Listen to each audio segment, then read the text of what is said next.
ଆଜି ପବିତ୍ର ବାହୁଡ଼ା ଯାତ୍ରା ଏବଂ ଏହି ବାହୁଡ଼ା ଯାତ୍ରା ଦିନ ମୋ ବାପାଙ୍କର ଶ୍ରାଦ୍ଧ ପଡ଼େ।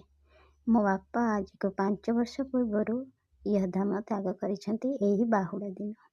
ବାପାଙ୍କର ଏହି ଶ୍ରାଦ୍ଧ ଉତ୍ସବରେ ମୁଁ ବଳଦେବଜୀଉ ମନ୍ଦିର ବାପାଙ୍କ ସ୍ମୃତି ପାଇଁ ଯାଇଥିଲି। ଗଲାବେଳକୁ ଠାକୁରଙ୍କର ପହଣ୍ଡି ହେଇନଥିଲା। ପହଣ୍ଡି ହେବା ପାଇଁ ସନ୍ଧ୍ୟା ହେଇଯିବ, କିନ୍ତୁ ରଥକୁ ବୁଲା ହେଉଥାଏ।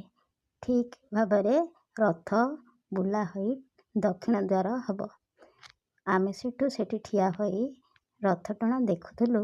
ମୋ ସ୍ୱାମୀଙ୍କର ଭାରି ଇଚ୍ଛା ହେଲା ରଥ ଟାଣିବାକୁ।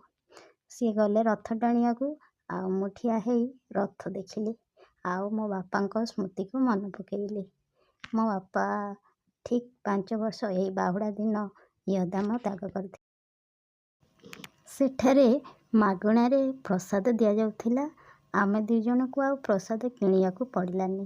ପ୍ରସାଦ ଖାଇ ଆମେ ଠାକୁର ଦର୍ଶନ କରି ଫେରିଲୁ।